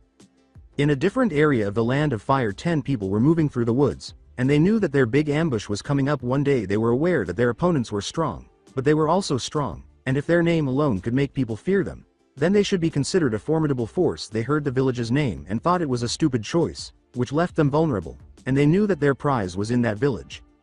They had already achieved one of their 9 goals, and if they succeed, 2 more will be added to their collection. They will make sure to use their strongest attacks and support those in their weaknesses. They are all prepared to take on this challenge and are determined to succeed. The idea of becoming a greater force was nearly overwhelming. Back in Kyukaku, they were eating at the kitchen table at night, and they couldn't believe that a certain blonde would turn 17 in just 1 month despite the fact that there was still a long way to go. She was still very excited. She kept asking the people seated around the table what they were getting her for her birthday, but they always gave the same response, so it wouldn't be shocking if they told her. In reality, they hadn't even begun to consider it due to the distance. Following their meal, they entered their separate room. So well, they were separated, but in pairs, which was a novel experience for Temari and Sasuke, particularly Kankuro and Tu. While it was a farce for Naruto and Ino, Gaara, and Naruto, the other pairs could only speculate as to what goes on behind the veterans' closed doors, but it backfired when they went a bit too far and considered more of what they wanted to think. Gaara has so far allowed her to rest her head and arm on his chest while they slept, but tonight she prepared Gaara for what was to come. After agreeing to follow her instructions, she began. Naruto was still taking small steps to make sure he wouldn't freak out on her. In her opinion, she's doing a great job because he's showing her more public affection, which she likes. The lights were out, and they were lying in bed like they had been the night before. She told him she was going to go one step further, so she started kissing his neck to calm him down. She made sure to always keep her lips on his, and as she climbed, the kiss moved from his neck to his lips, and before Gaara knew it, Naruto was lying comfortably on top of him. He responded to her actions by encircling her in his arms and slowly falling asleep. The situation in the other room was completely different. Ino was already kissing Naruto as if the world would end tomorrow, and he had to fight against her constantly as she kept sticking her tongue in his mouth. She tried very hard not to groan, but eventually she did. But she did it quietly. Naruto rolled them over and looked down at the gorgeous blonde beneath him, and he nearly felt bad for having such a relationship with a beautiful woman. She had a body that belonged to a swimsuit model. Her loose hair was perfectly spread out on the pillow. Her baby blue eyes were staring at him sweetly and softly, and she wrapped her arms around his neck without ever taking her eyes off of him. Naruto grinned as he reflected on all that had transpired between them, and despite the grim circumstances, they relished every moment. No, Naru-kun, I should be at the top. I just thought I would change it up a little. Ino-chan. You're still teasing me, Naru-kun. What are you saying? Here I am ready to continue and all you're doing is staring at me.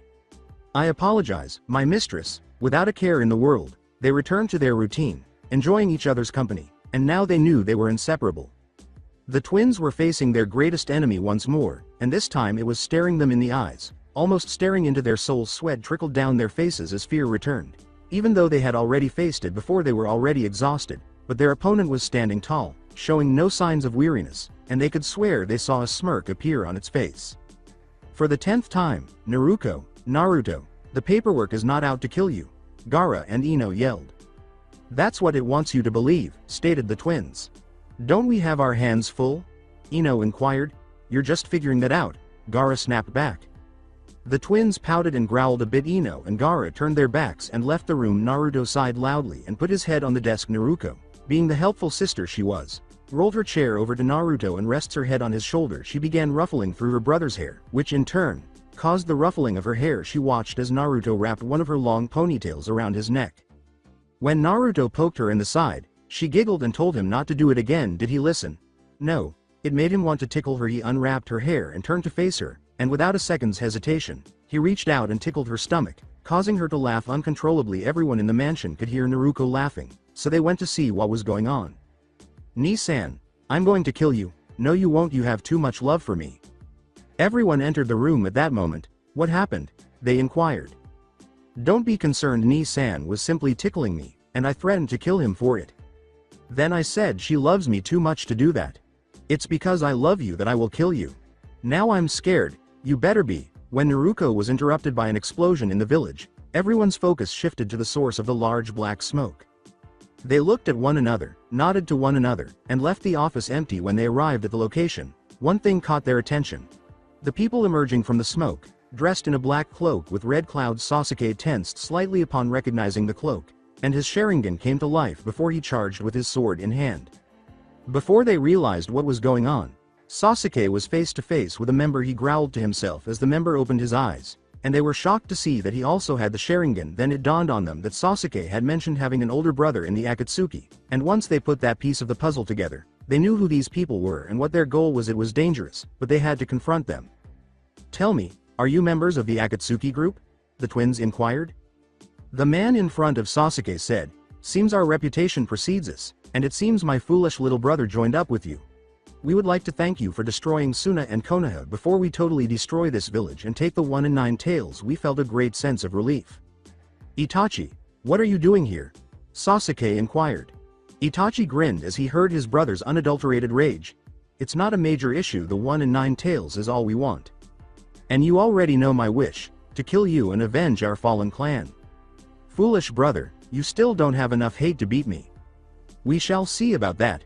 A man with orange hair who possessed the Rinnegan stood next to the only woman in the group with purple hair. Another member stood with a cocky smile and a 3-bladed scythe, and a man with a mask over his mouth and nose. The other Akatsuki assessed who they would fight against. One had Ino's hairstyle but was Naruto's shade of blonde. Another resembled a mutant shark. And a third had an expressionless face and nearly acted like a puppet. The one that was black on the left and white on the right with a big green cocoon-like structure was the most bizarre. At last, a man appeared. His whole face hidden behind an orange spiral mask that had a hole where his left eye. As Naruto and Naruto could swear that the feeling they got from that man in particular felt familiar in some way, as though they had met him before, but they were still unable to identify it. They had no idea that the man behind the mask was grinning at the sight of the newborns, and that he was hoping to fight one of them just to play with their minds because it had been so long since he had last seen them and they had no idea how dangerous they were at the time. He could have predicted that Naruto would resemble his father more and that Naruto would, hopefully, have her mother's disposition and personality. I'm going to don an orange mask, Naruto declared.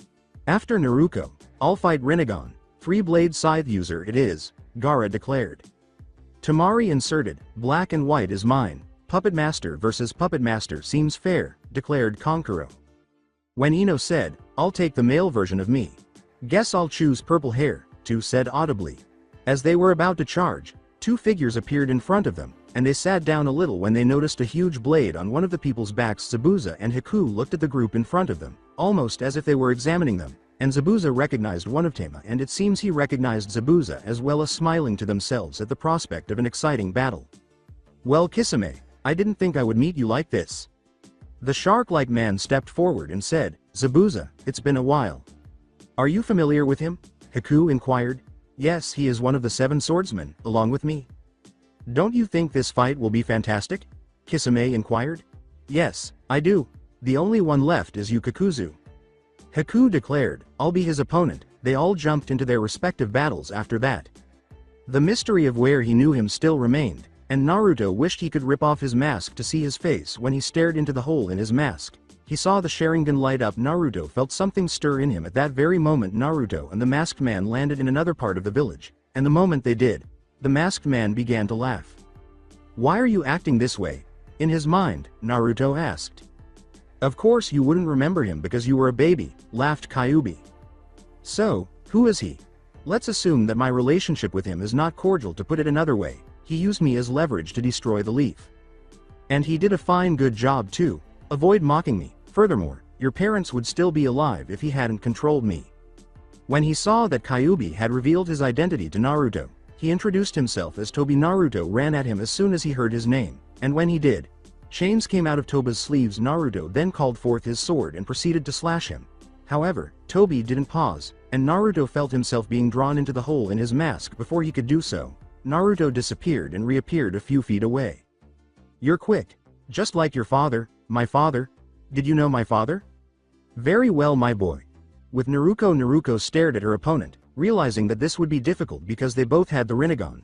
The only difference was that he appeared to be accustomed to it by now. When he introduced himself as Pain, she wondered what kind of name it was, and before she knew it, she was being drawn to him by gravity itself. He pointed a rod out of his sleeve at her, and in the blink of an eye, she disappeared and kicked him in the head. She landed and watched as he easily recovered from her blow, and she was about to move again when she looked off in the direction her brother was going. Having received everything because of the Kyuubi, she knew she had to get to Naruto and assist him, but her train of thought was interrupted when she saw Pain charging at her. She dodged his punch and tried to knee him in the stomach, but he turned his body to avoid it and used his hands as leverage as he stood once more. Sorry, but I have to end this quick, Naruto said. When she used the multi-shadow clone jutsu, all of the clones leapt at Pain, who extended his arms while keeping his eyes closed. When he opened them, all of the clones were expelled. Naruto looked shocked, not sure if he was using chakra or moving so quickly that she couldn't see. She wanted to help her brother deal with the man who had caused all of this, but more importantly, she wanted to kill the man who had actually killed their parents. Her opponent demonstrated that her seemingly straightforward wish would be the most challenging, so she realized that she needed to use equal force if she wanted to defeat her opponent. She briefly closed her eyes, and when she opened them, the Rinnegan replaced her blue eyes, causing Paine's eyes to widen as she realized she also had it. She had to complete this battle and reach her brother before it was too late.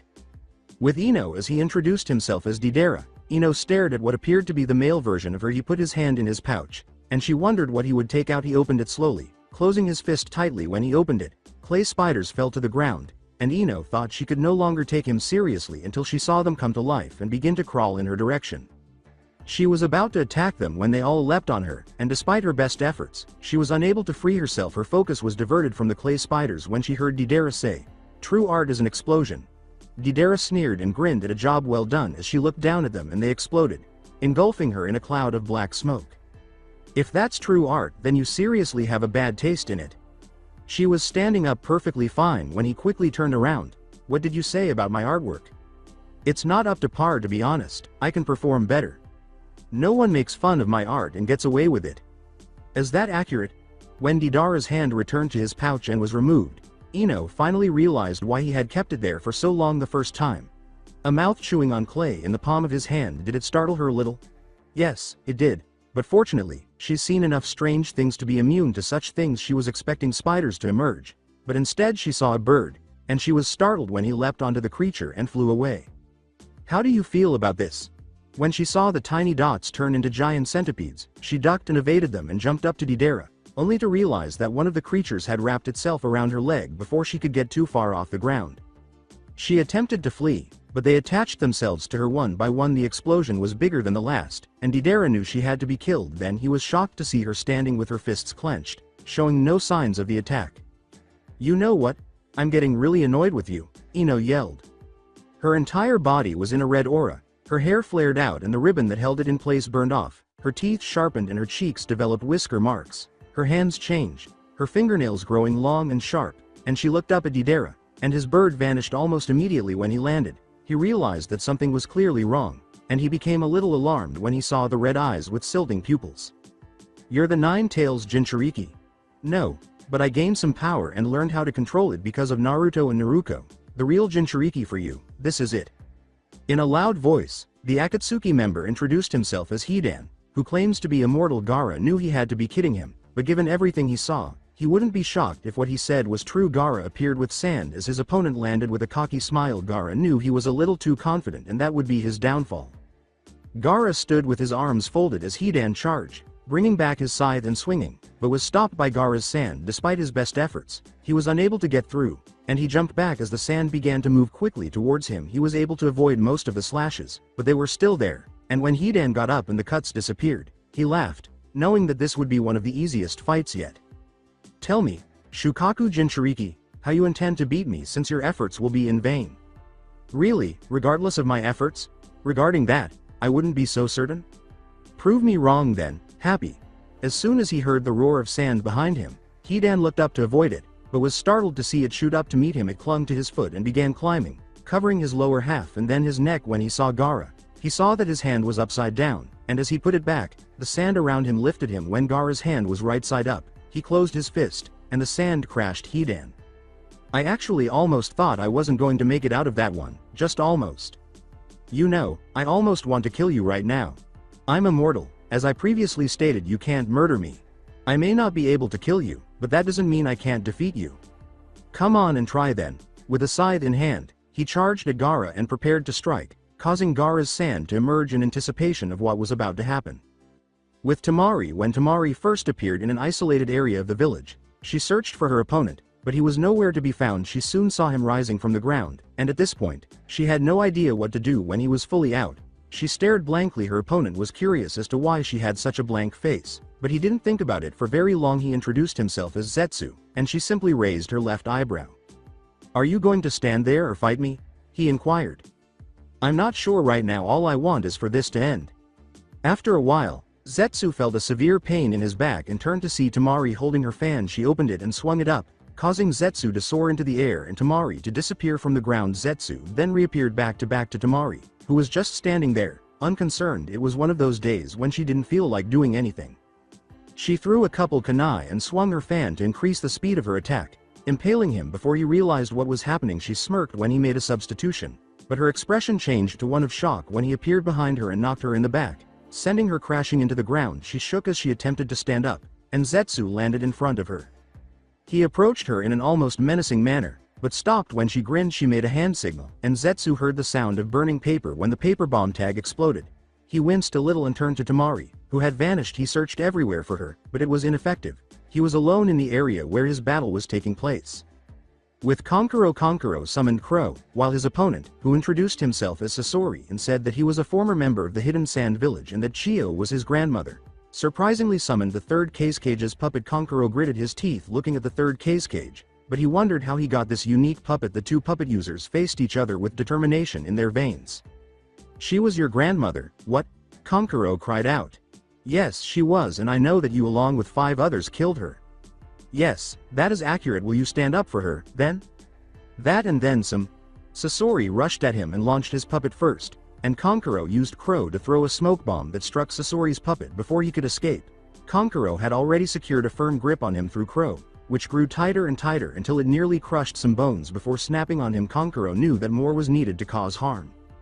Kankuro's attention was drawn to something, so he leapt away. The third Cage puppet materialized behind him, grabbed hold of him, and flew up into the air while Kankuro struggled to escape the puppet's grasp. Before long, Kankuro was impaled with something he was all too familiar with, the iron sonda, and it didn't stop there because it exploded, causing him to fall to the ground nearly lifeless. Well, that should have taken care of him. Wow, that was a great attack, but I have to admit, you have to do better. The atmosphere between Sasuke and his brother, Itachi, was so tense that anyone could sense it. In fact, they could almost feel it, since they both knew that in this case, it was kill or be killed. Sasuke was alone with the one person he despises the most, his brother. Itachi rage, hate, and anger now completely surged through his veins. Itachi just stood there completely calm, as if he knew Sasuke wasn't strong enough to beat him.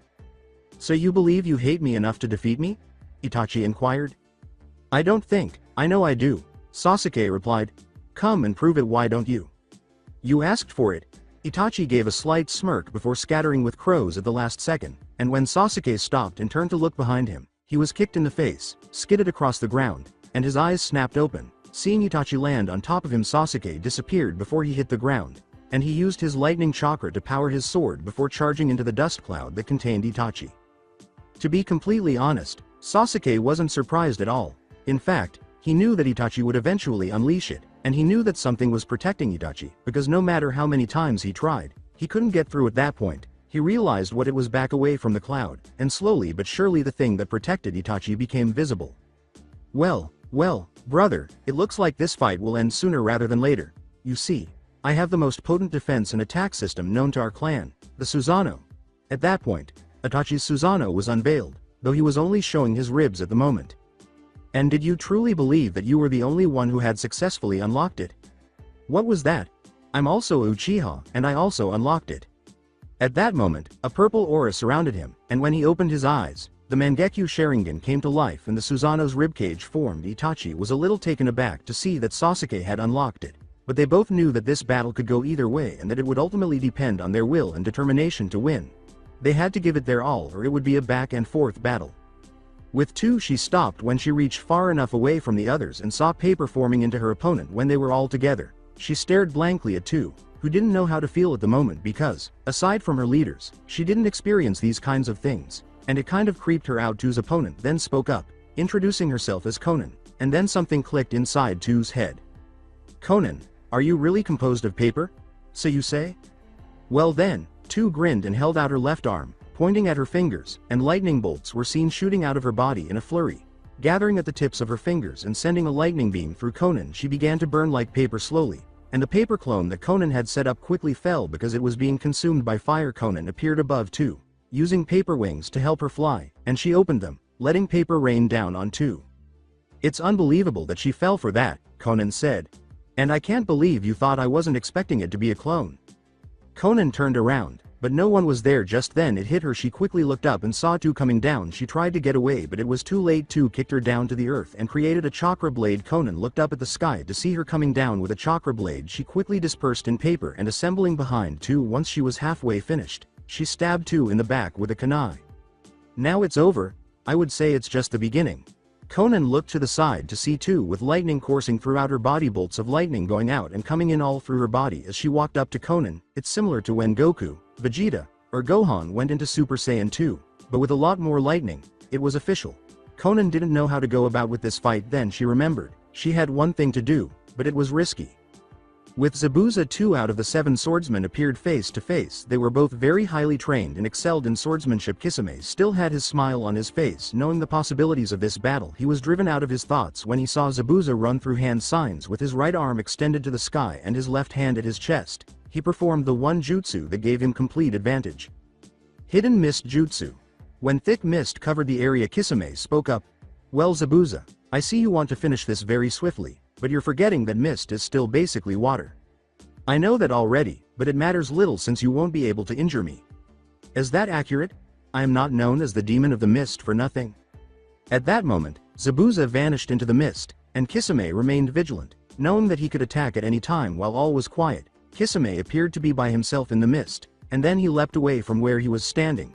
And Zabuza landed with his sword impaling the ground. Zabuza was nearly caught off guard by his ability to predict his location. Have you forgotten when we were all together last, Zabuza? Then it came to him. It would seem like you still have my attack method still in that brain of yours. He claimed to have used the same jutsu and that Kisame had grown accustomed to his attacks. Yes, I do.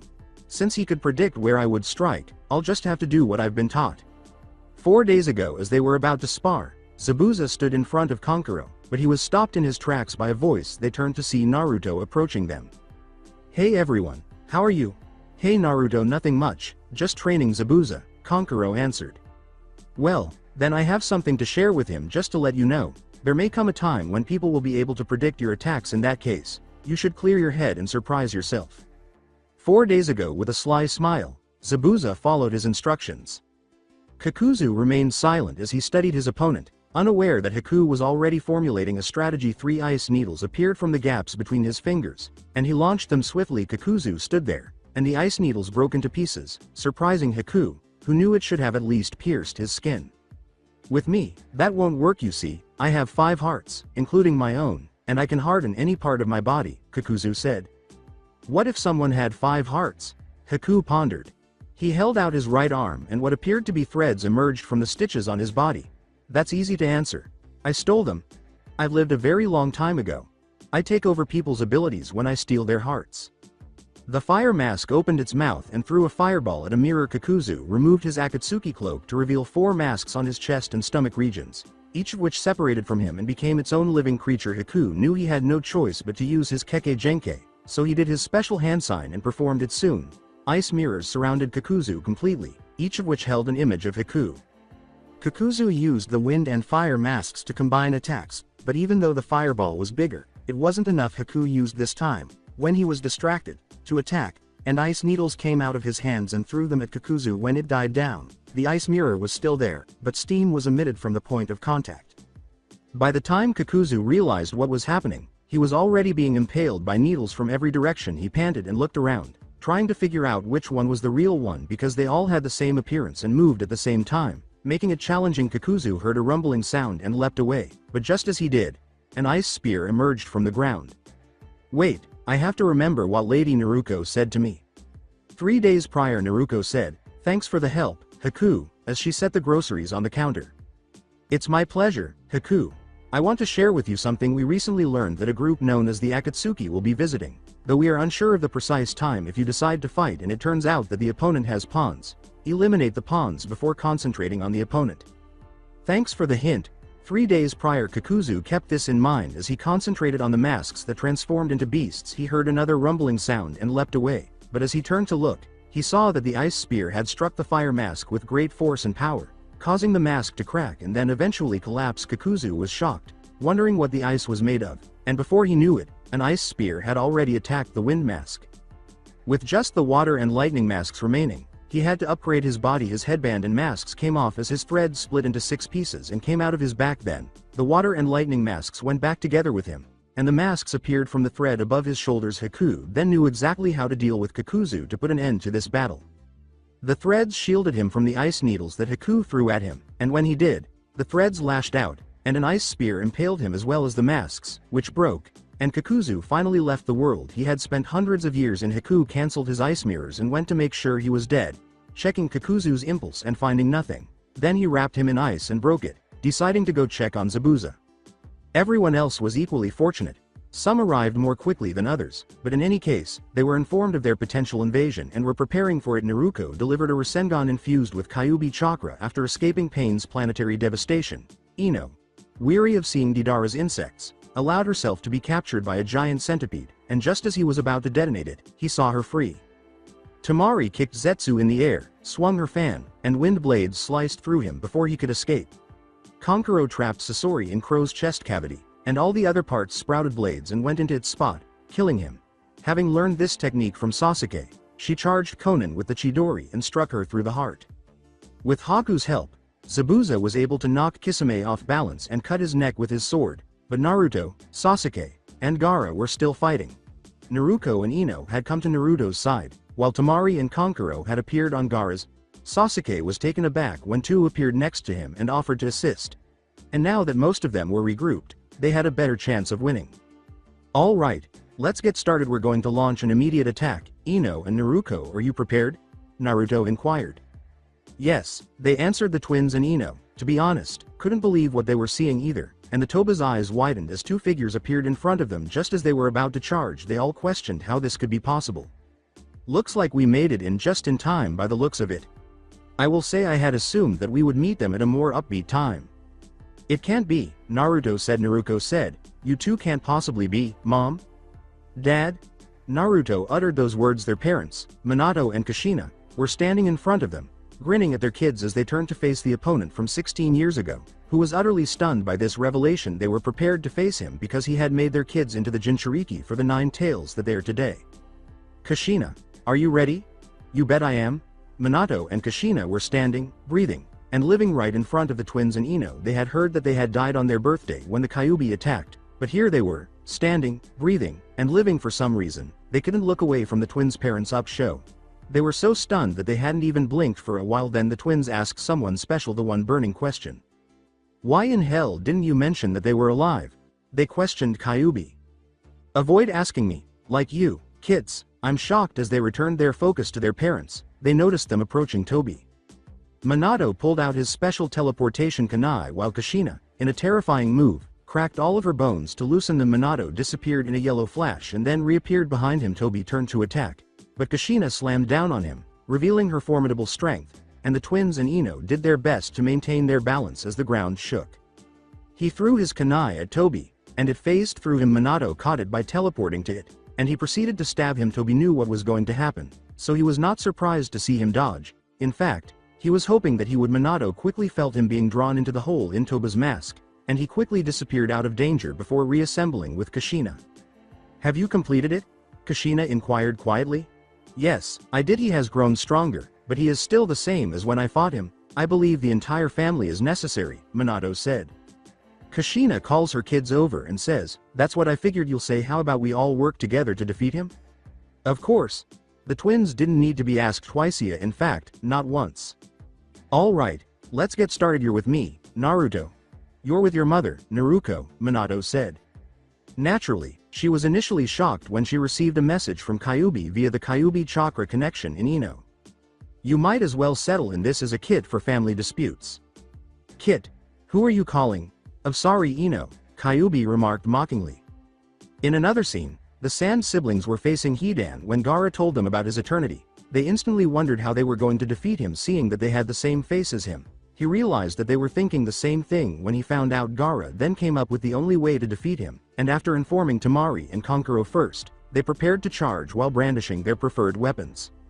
He was shocked to see Kankuro beneath him, and before he could counterattack, he was punched in the chin, giving him enough air so Tamari could deliver her attack. She gave a mighty swing, and instead of blowing him into the air, she sliced his body, and he landed on the ground still sporting his arrogant grin. Kankuro first ran at Hidan, bringing Crow in front of him. Hidan smirked and simply kicked Crow out of the way. I told you, it doesn't matter how much you injure me, I'll never die, Hidan replied. Who claimed we were attempting your murder?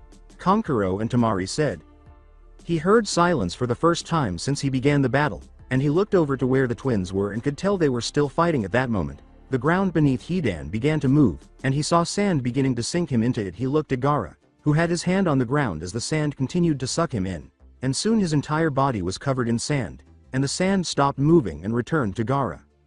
He was about to assist them when Shukaku interrupted him by saying that Kyuubi wished for no interruptions. He didn't know why exactly, so he dropped it. After all, he would know if they needed assistance. Tamari and Konkuro gave him a troubling look, and when he finally realized what their expressions meant, he told them not to worry despite their brother's words. They didn't feel any better because they knew he was concealing something.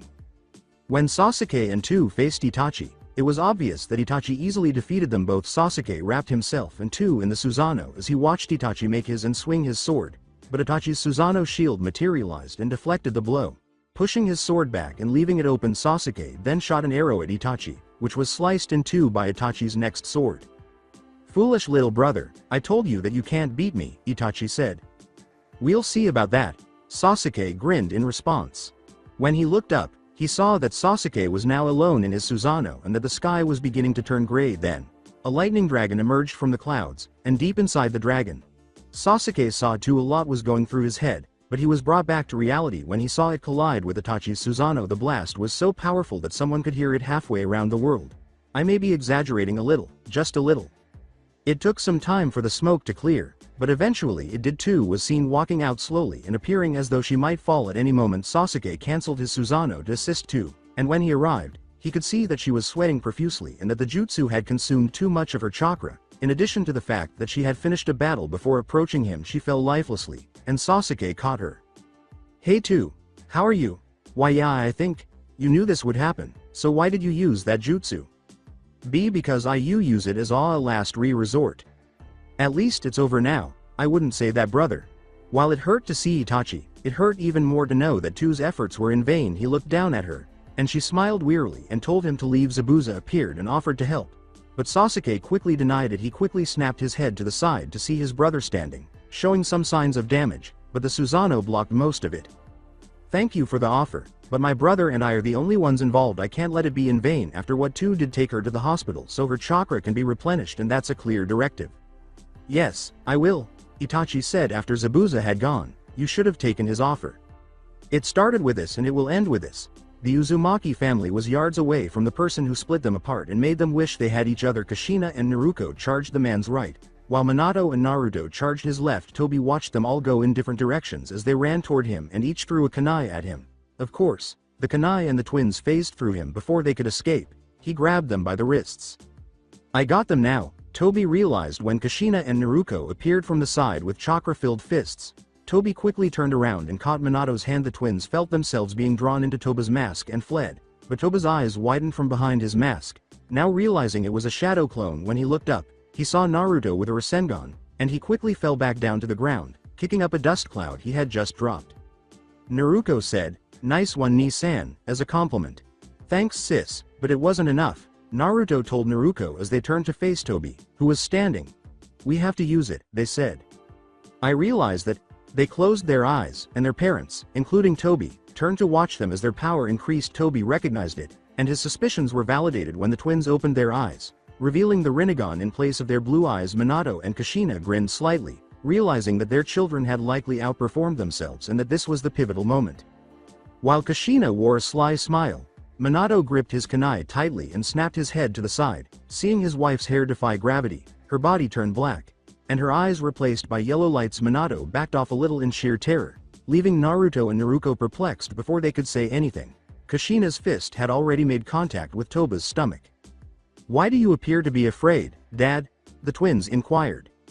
"Oh, you have no idea what they call your mom. She gets incredibly strong when she's in that state. She is referred to as the red-hot habanero," Minato said.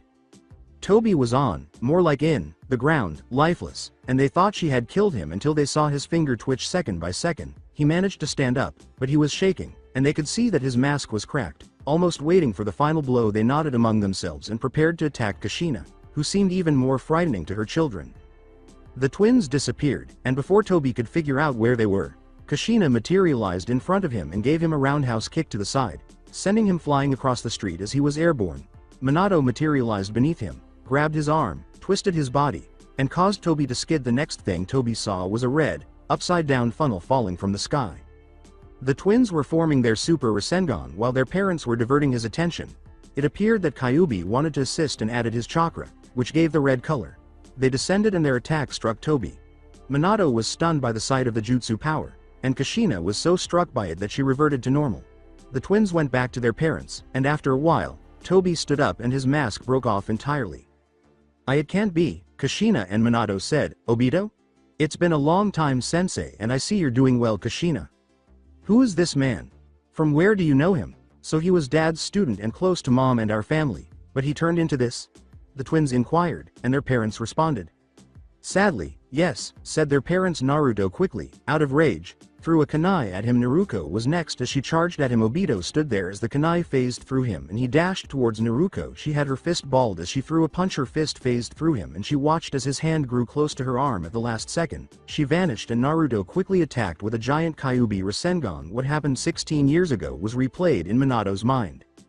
He landed back at his family's side, and after the smoke cleared, Obito slowly got to his feet. The twins smirked and stopped their parents from moving, pointing their index finger at him as he started to feel a sharp burning sensation. Little did he know that when Naruto attacked him, a miniature chakra Kyuubi entered and was limiting the flow of his chakra. Slowly but surely, he met his end.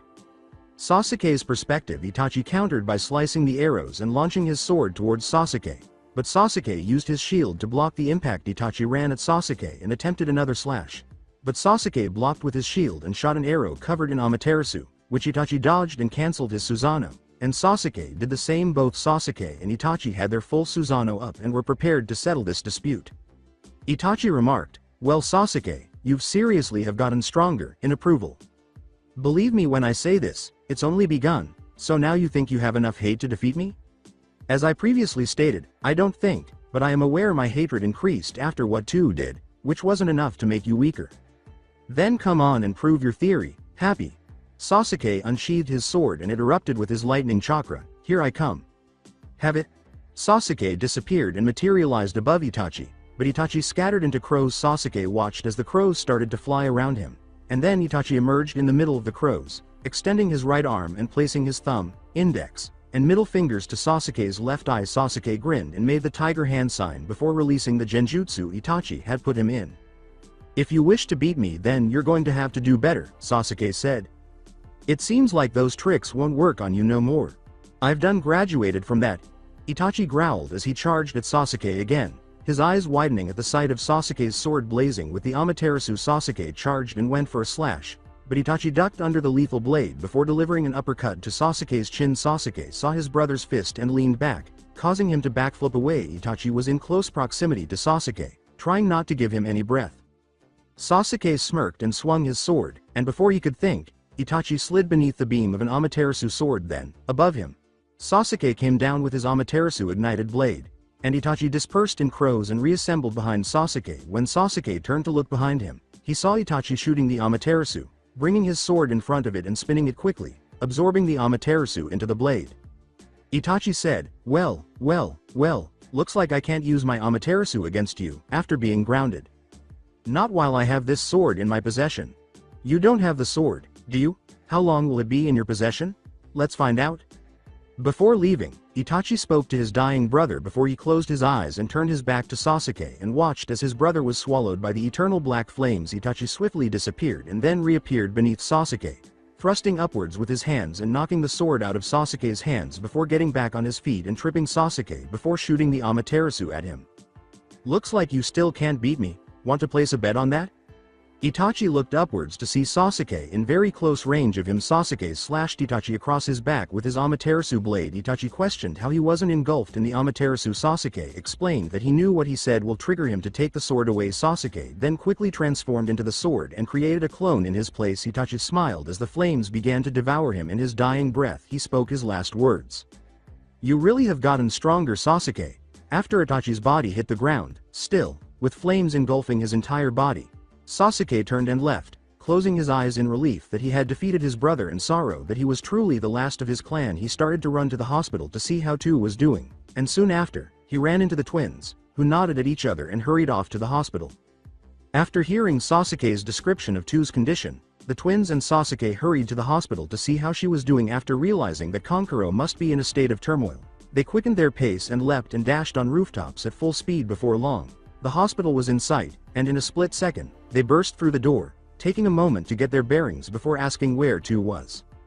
The secretary was more than happy to help her leaders, so she gave them instructions and they ran down the hall, turned a few corners, and opened the door to her room. To their surprise, everyone else was there, and everyone's eyes turned to see who had opened the door well, except for one person, who Konkuro continued to stare at. It appeared that Tu was sleeping soundly, so knowing that she would be okay helped to ease their concerns a little.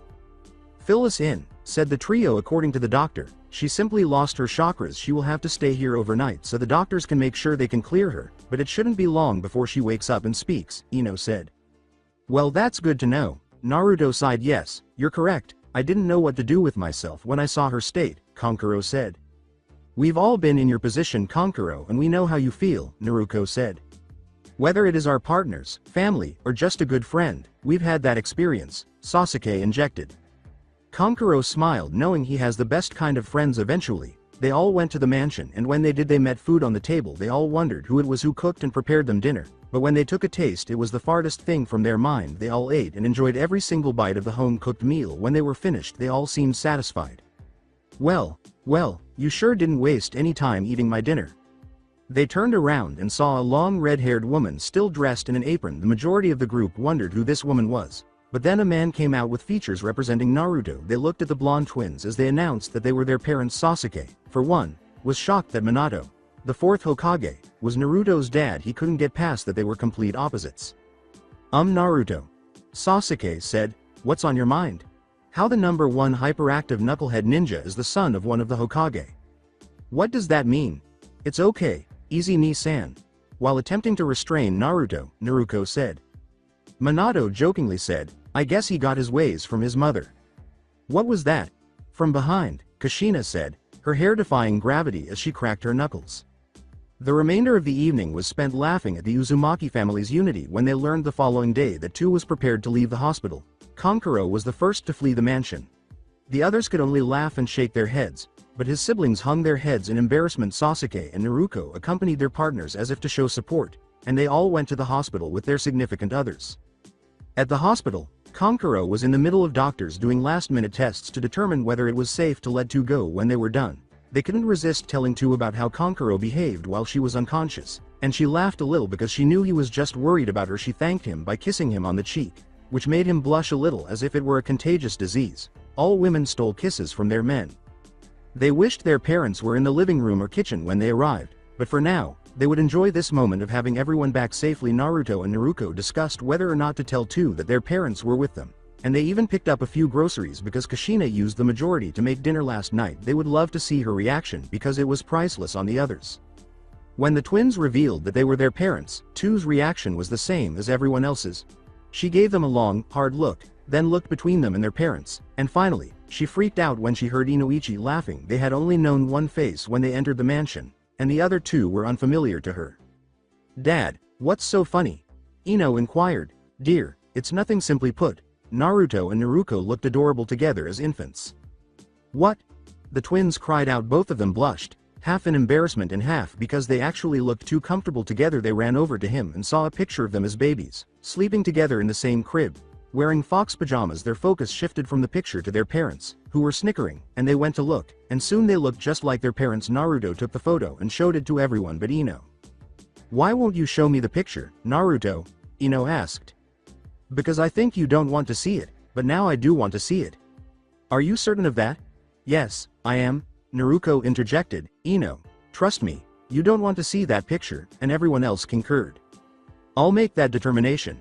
Ino nodded to the twins, who smiled and closed their eyes before a red aura enveloped them and they opened their eyes to reveal the Kyuubi's eyes. She grabbed the picture from Naruto and stared at it, her eyes widening, and she literally lost her words. She wondered how long her father had kept this from her, and why he hadn't told her about the time he was feeding her. And the bowl of spaghetti fell on her head, covering her face with tomato sauce. "I'll never forgive you for not telling me about this." After the pictures were set on fire and burned all the way through, they returned to their normal lives. It was official. The likelihood that they would be afraid of their children increased from 0% to 15% after that day. Everyone lived in peace. 4 years later, Naruto proposed to Ino, and each guy asked his wife to marry him for them, especially the twins. Life was now complete. Standing at the top of the mansion, Naruto and Naruto gazed down at the village they had constructed and ruled. Their parents understood why they had destroyed Konoha. In fact, Kushina praised them because the only reason she had been brought there was to become the Jinchuriki of the Nine Tails. While Konoha had some good memories, it was mostly bad, with the most memorable being the first time the twins met.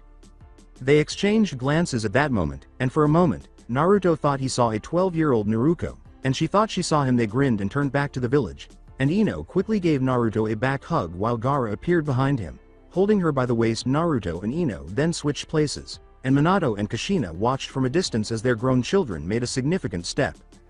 Minato, they're all grown up now, huh? They are. In fact, they are no longer the kids who experienced loneliness. Is it okay to leave now? A voice called. According to Minato, yes it is, 4th Cage Rasa. You too, Kurora, Kushina said. Don't you think our kids have done pretty well as adults, Rasa? Yes, and I have to thank your daughter 4th Hokage for taking care of him. Avoid worrying about yourself. The 4th Cage's worse. Understood. The twins and Sand siblings' parents watched as the others joined Naruto, Ino, Naruko, and Gaara on the rooftop. Delighted for their kids and delighted that they had made such wonderful friends and partners, they jumped from their position and landed not far behind the group, and then they turned around and Kankuro, Tamari, and Gaara ran into their parents' arms almost immediately. It was a very happy ending. So that's it for today. I hope you guys enjoyed it. Don't forget to like, share and subscribe to the channel for more awesome stories like this. Thank you. See you all in my next video.